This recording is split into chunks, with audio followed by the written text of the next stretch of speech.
Hey guys, Marcinkin here, bringing you another Dragon Ball Z Dokkan battle video. And so, as I mentioned in the previous video where we broke down the new LR's info from the stream, we did find out from the data download that we are going to be getting the Super EZAs for INT LR Super Saiyan 2 Gohan, and then TEQ Cell that we kind of already knew was coming because of the banner lineup for the EZA banner that had Gogeta, Janemba, Vegito and BUUHAN, but we do actually have their details. Now, the data download just dropped on global. All the sites like Dokkan Info and the Dokkan Wiki and stuff are all overloaded because there's a ton of new info and everyone's trying to click on it. But Global Dokkan actually did go ahead and tweet out the details basically straight away. So we actually do have the official translation, proper info, full details here for these super EZAs. So we're going to go through them now, starting off with the INT Super Saiyan 2 Gohan. So this guy seems pretty insane. Obviously the numbers are going to be pretty small on the screen, but I'm going to read it out here. So defense 258%, changes TEQ key spheres to INT, randomly changes key spheres of a certain type, TEQ and INT excluded, to rainbow. So he's basically going to create a whole bunch of extra INT orbs from the TEQ orbs and then change a different type of orb to rainbow. So ideally the field will then be littered with INT and rainbow orbs. He gets 2 extra key per key sphere obtained and gives super class allies attack and defense 40%.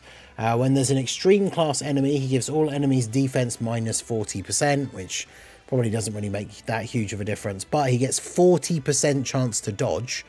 So that's against extreme class enemies. Now, this is where it starts to get crazy. When attacking with 12 or more key, he gets 158% defense. For every key sphere obtained, he gets 50% attack. I guess, to be fair, this is where it starts to get crazy. 3 or more key spheres obtained, he gets 158% attack, chance to crit and damage reduction 50%. Then when he gets 7 orbs, 158% extra attack and chance to crit an extra 50%. So that's 100% chance to crit. 10 or more key spheres obtained, he gets another 158% attack. 15 or more key spheres obtained, he gets another 158% attack. So all things considered, all in total, he can get how many of these attack buffs? Let's get the old calculator out here. So for 3 or more key spheres, he gets 158. Then it's for 10, for 7, for 10, and for 15. Right, so that's 4 times the 158 buff, which is 632. And then bear in mind, if he's picking up 15 orbs, he's also getting the, for every key sphere obtained, an extra 50% attack. So that means that would be 15 times 50, which is 750. Plus, what did I say? 632. So when attacking, if you pick up 15 orbs, he's going to be getting 1,382% attack. And he's going to be getting guaranteed crit. So his attack stats are actually going to be insane. We're talking like Tech Broly EZA levels, where this guy with support and stuff, with a good orb turn, is going to be dropping like 70 million attack stat or something insane. And also, when HP is 58% or less, starting from the 4th turn, he changes all the key spheres to INT once only and gets 30% damage reduction before attacking. So you can take advantage of the full field of orbs being INT by putting him in slot 1, because he's going to have 30% damage reduction before attacking. He has 40% damage reduction anyway. 50%, sorry, if you pick up 3 orbs, which obviously he is going to, because he makes the entire field of orbs, which is 23. So then times that by 50, because it's the per orb obtained, plus the 632 that we said from getting 15 orbs, 1,782% attack with a guaranteed crit. So on the turn where he changes the entire orb field and picks up 23 INT orbs, he might actually have the hardest hitting attack in the game. He might actually get to 100 million attack stat, which is going to be absolutely ridiculous. So yeah, he is a full-on, all-out power attacking character. He is a nuker, so he is going to rely on getting those orbs. If you get turns where you're not getting a lot of orbs, then he's not going to be that crazy. Because bear in mind, we're talking 15 orbs is quite a lot to get. But when he's making his own type orbs and rainbow orbs at the same time, then that is going to be pretty crazy. So he seems really, really good. Obviously, remember that super EZAs don't change anything to do with the super attacks or anything like that. So if I bring up his actual card details here, his super attacks, the 18 key greatly raises attack and raises defense for 1 turn. And then the 12 key raises defense for 1 turn. So his defense is going to be pretty solid as it is anyway, with 50% damage reduction as long as you've got 3 orbs, which is going to be pretty hard not to get, considering he creates 2 types of orbs, right? So that's going to be very, very good. He has the potential to be the hardest hitting unit in the game for like a single attack. And then, yeah, his additional 12 key would have the potential to hit insanely hard as well. So now that he has basically guaranteed crits, we're going to have to change his hidden potential, because he's not going to need any crit in his hidden potential at all. You probably just want to give him as much additional as possible so you can get that second super, which is going to do big damage, and then put the rest into dodge, I imagine. But yeah, he seems very, very good. And then we have TEQ Cell. This is the first time I'm looking at any of this info for both these guys as well. So TEQ Cell, let's see, is he going to be on the level of BUUHAN, who probably is the best EZA at the moment? Let's see. So TEQ Cell changes key spheres AGL to TEQ, randomly changes key spheres of a certain type, not AGL or TEQ, to rainbow. So similar to Gohan, creates his own type orbs and rainbow orbs at the same time. 2 extra key per rainbow key sphere obtained. Chance of performing a crit and damage reduction 20%. Launches an additional attack that has a high chance to become a super. When there's a super class enemy, he has 20% damage reduction and debuffs all enemies attacked by 20%.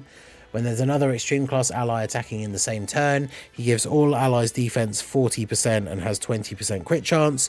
For every key sphere obtained, he gets attack and defense 50%. And then for every rainbow key sphere obtained, chance of performing a crit 10% and damage reduction 10%. And then when attacking, he gets 200% attack and defense. So similar to BUUHAN in terms of the fact that he gets 200% when attacking whilst also being a nuker is kind of crazy. It's one of the, that's what allows BUUHAN to hit as hard as he does, because if you pick up a bunch of orbs, you get a crazy amount of attack, and then you get 200% when attacking. Now the interesting thing is BUUHAN gets a lot more crit chance and rainbow damage reduction per rainbow orb, but he doesn't create his own rainbow orbs, which I guess is, no, he does. He changes TEQ to rainbow. Okay, so this guy is very similar to BUUHAN. Maybe slightly worse. Extra keeper rate. He has more base. He actually has base damage reduction though. So he has 20% base damage reduction. If you're fighting a superclass enemy, he has 40% damage reduction. Because BUUHAN can still get caught by some of the hardest hitting boss super attacks, even after he's supered. Whereas this cell probably isn't going to. Because this cell after supering is going to have insanely high defense, and then if you've picked up a couple of rainbow orbs, he's going to have like 60, 70, maybe 80% damage reduction. So not only is he going to hit really hard, he's going to be incredibly tanky. So BUUHAN might hit slightly harder than him if we're talking about turns where they get like the same number of orbs, but Cell is going to be way more tanky than him. But yeah, he seems very, very good. He seems actually kind of on similar level to BUUHAN, which is kind of crazy. So yeah, he seems really, really good. Lower crit chance per rainbow orb as well though, so even if you're picking up like 3 rainbow orbs, that gives him like a 50% chance to crit. Well, actually, if you have an ally in the same turn, he gets 20% as well. So he's actually going to be very, very good, and he's supporting all allies for 40% defense as well, and BUUHAN supports allies for attack. So they only share a couple of links. Obviously having big bad bosses, Kamehameha funnily enough as well, fierce battles. There's only like 3 links, but their rotation would be kind of crazy. Although I guess Cell, as long as you pick up enough rainbow orbs, could actually go slot 1 potentially. So what do his super attacks do? Because obviously super EZAs don't change your super attack. Let me bring up TEQ Cell. Where is TEQ Cell? So his super attack is just immense damage and recovers 10% HP. So that's good. He recovers HP on super as well. So he's probably just going to be additional and then dodge kind of character with this super EZA. But yeah, let me know what you guys think. He seems very, very good. He seems on the similar level to BUUHAN. BUUHAN might be slightly better overall, but he does seem on that same kind of tier, even if he is below BUUHAN.